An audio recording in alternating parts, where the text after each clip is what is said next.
সর্বোচ্চ শোক থাকবে কয়দিন? 3 দিন। এই মৌলবীরা চ্যানেলে বসে আমাদেরকে মস্তা শিখায় যে নবী তো সোমবারে আসছে, খুশি হও, আমার নবী সোমবার চলে গেছে, তোমরা শোক পালো না, কারণটা কি? আমি বলি, আরে মৌলবী সাহেব, মুসলমানের শোক বলতে কি কয়দিন? বলুন তো, মুসলমানের মৃত্যু হয় শোক কয়দিন? 3 দিন। আর যদি কারো স্বামী মারা যায়, তার শোক একটু বেশি দিন। কথা বলেন, স্বামী যদি তালাক দেয়, তার একটা শোক থাকে, একটা থাকে, এটা কারো 3 মাস, কারো 4 মাস পর থাকে। এরপরে কি শোক থাকে? না। কথা বলেন, শোক থাকে না। অর্থাৎ আমার নবী চলে গেলেন, এজন্য আমাদের দুঃখের সময় শেষ।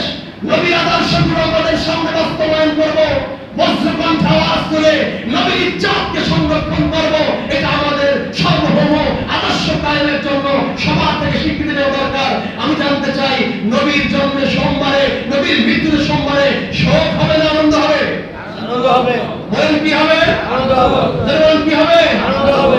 অতএব সম্মানিত সুধী, আজকে আমাদের 2টি প্রোগ্রাম আমরা স্থগিত করে রেখেছিলাম।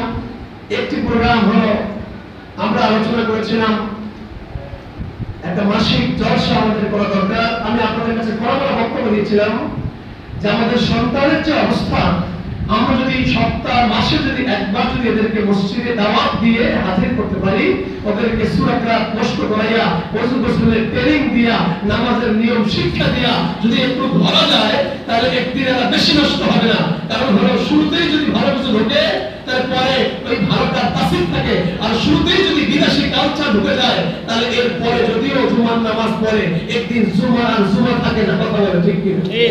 শুরুতে যদি হিন্দিয়ানি, ভারতী, অস্ট্রেলিয়ান, আমেরিকান, পাশ্চাত্য প্রাচ্যদের এই যদি মতামত তার ভিতরে ঢুকে যায়, সে রেডিমেড মুসল্লি হবে।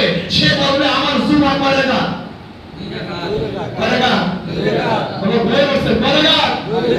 আমাদের জুমা কি 2 রাকাত? না। কই, আমার মুসল্লিরা খুব বুদ্ধিমান, খুব বুদ্ধিমান। যেদিন আগে নামাজ পড়ি 5টা মিনিট দেরি হয়ে যায়, সেদিন আর সুন্নাত পড়ে না, একসে কায়দা করে চলবে।